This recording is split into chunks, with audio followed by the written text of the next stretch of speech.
Aleluia, aleluia, aleluia.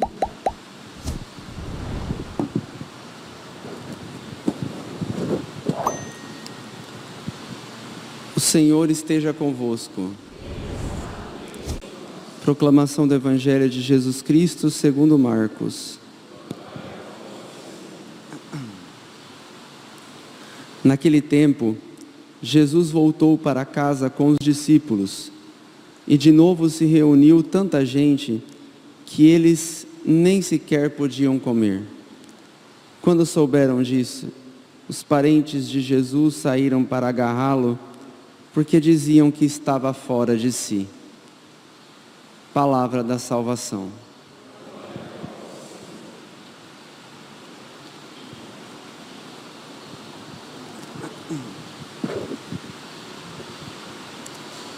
Meus irmãos e minhas irmãs, hoje a igreja se veste de vermelho em homenagem a São Sebastião, um mártir, um soldado romano que decidiu ser católico numa época em que, por assim dizer, essa seria a coisa menos sensata a ser feita. Por quê? Porque naquele período em que São Sebastião serviu ao Império Romano, claro, era a época de Diocleciano, a igreja ainda era hostilizada como algo criminoso. Então, os imperadores romanos, eles combatiam a fé católica, de modo que aquele que professasse publicamente a fé em Jesus Cristo deveria estar preparado para o martírio, para morrer em nome de Jesus. E mesmo havendo essa grande perseguição, Sebastião, isso no 3º século, Sebastião, ele que recebeu o batismo e professando a fé católica, ele como soldado era muito conhecido dos cristãos perseguidos, porque lá dentro do império, discretamente, sem os demais saberem, ele consolava os cristãos perseguidos, aqueles que estavam presos, os exortava, os incentivava, os fazia ver que aquela loucura, por assim dizer, ou seja, esse ato de ir contra o mundo, ir contra aquela onda de perseguição e manter-se firme na fé, não era de fato uma loucura, mas na verdade a coisa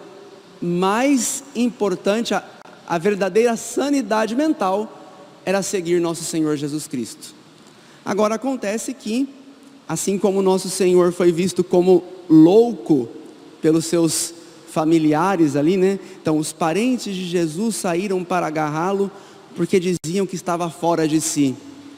Então os católicos também, justamente porque não querem viver conforme as regras deste mundo, eles também vão ser vistos como loucos. Imagine, São Sebastião então, que era um homem de muitos dotes, era muito sábio, muito inteligente, também muito forte, tinha um corpo, né? O seu físico era realmente um físico de um soldado, alguém que tinha o prestígio do imperador. O imperador gostava muito de Sebastião, via realmente como um exemplo de soldado. Mas Sebastião meio que joga tudo isso fora, porque ele sabe que a verdadeira graça é ser católico. Então ele não se importa de perder até o prestígio diante do imperador para professar a sua fé católica. Então chega um dia que um pagão lá do império, ele descobre a fé católica de Sebastião e o denuncia para o imperador. O imperador tem uma grande decepção, que via que estava, vamos dizer assim, estava perdendo um dos melhores soldados para aquele nazareno, para aquele judeu, para nosso Senhor Jesus. E ele chama Sebastião e o ameaça: olha, largue, abandone essa fé, senão terei que matá-lo. E Sebastião prefere a morte do que abandonar Jesus. Então temos aquela primeira imagem, aquele primeiro martírio de São Sebastião, que é das flechas.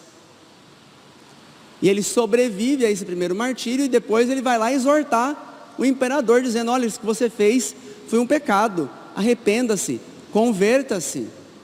E aí ele sofre o segundo martírio. E é baseado justamente nesse exemplo, nesse modelo de São Sebastião, que nós temos também a guarda suíça. Sabem, a guarda suíça, aquele exército do Papa. São Sebastião é o padroeiro dos guardas suíços. E hoje comemoramos São Sebastião. No dia 22 de janeiro é aniversário dos primeiros soldados suíços, da primeira guarda suíça, que chegou a Roma em 1506, justamente para defender a igreja e para defender o Papa. Os guardas suíços, eles em 1526, se eu não me engano, houve um grande saque em Roma, estava havendo uma guerra ali naquela região da Europa, e quiseram saquear Roma e até prender o Papa da época era Clemente VII, e esses invasores, então querendo sequestrar o Papa, querendo saquear a Basílica de São Pedro, aquela basílica da época, esses soldados suíços, a exemplo de São Sebastião, do seu padroeiro, deram a vida para defender a igreja. Protegeram o Papa, levaram o Santo Padre para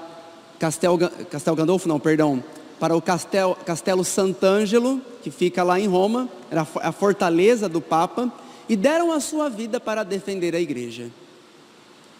Meus irmãos, inspirados no testemunho desses grandes homens, hoje também nós temos que admitir que ser católico, olhando a condição em que nós estamos vivendo, tanto fora até dentro da igreja, ser católico pode parecer uma loucura.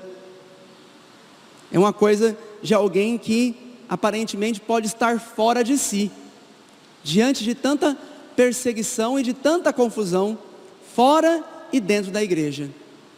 E o que é que deve nos motivar então a permanecer na fé católica, mesmo isso parecendo ser a coisa mais absurda e louca da face da terra, ser católico nos dias de hoje? O Papa Bento XVI, quando esteve aqui no Brasil em 2007, ele teve o encontro com todos os bispos do Brasil. E já naquela época, em 2007, vejam, já há quase 20 anos desse encontro, o Papa, ele falava para os bispos o seguinte: é verdade que os tempos de hoje são difíceis para a igreja, e muitos dos seus filhos estão atribulados. Isso lá em 2007, parece que não mudou muita coisa, né? De repente até piorou. O Papa fala: a vida social está atravessando momentos de confusão desnorteadora, ou seja, é tanta confusão que a gente já nem sabe mais para onde que a gente deve ir. Parece que está tudo perdido. Aí o Papa vai descrevendo a situação. Ataca-se impunemente a santidade do matrimônio e da família, iniciando-se por fazer concessões diante de pressões capazes de incidir negativamente sobre os processos legislativos. Bento XVI está falando aqui de toda essa pressão para acabar com a família, o ataque à família, ao matrimônio entre um homem e uma mulher. Aí nós vemos toda essa movimentação de querer equiparar a relação entre um homem e uma mulher à relação entre pessoas do mesmo sexo. Toda essa questão aí de movimento LGBT e uma busca de fazer concessões que vão aos poucos equiparando a relação santa, o matrimônio santo entre homem e uma mulher, a algo que é pecaminoso, profundamente pecaminoso, que é essas relações LGBTs. E o Papa está denunciando isso.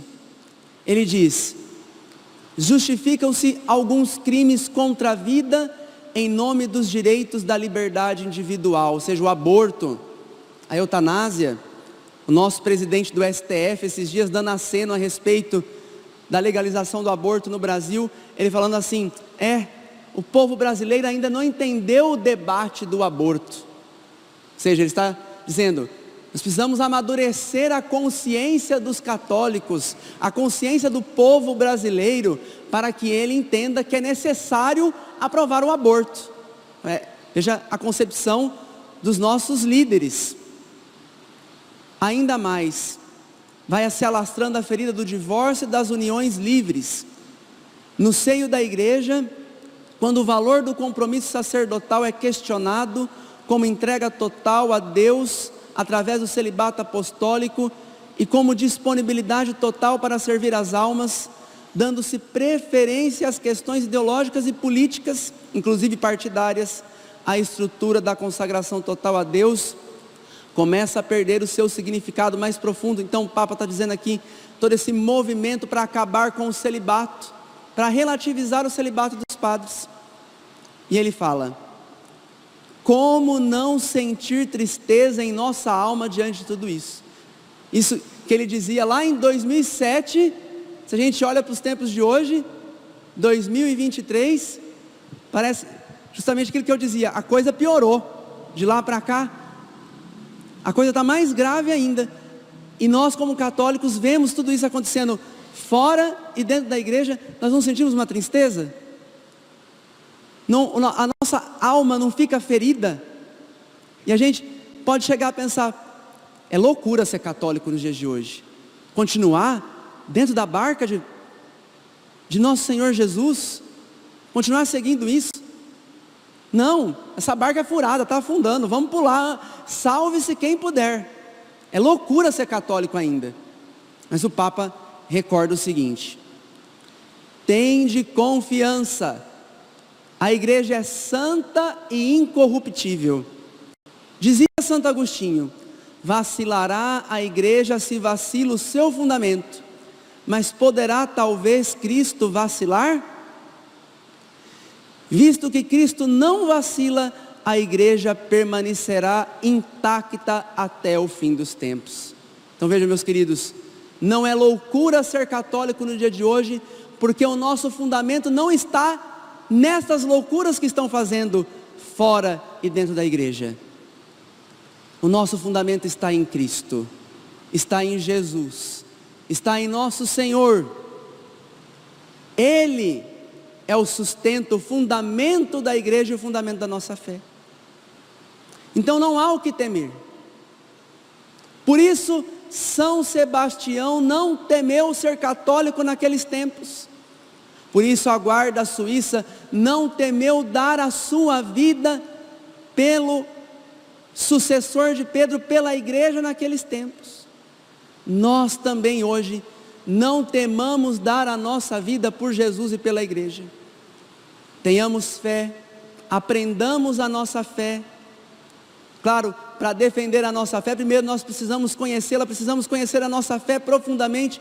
Qual é a verdadeira fé? Sobretudo nesses tempos em que estão negando a verdadeira fé.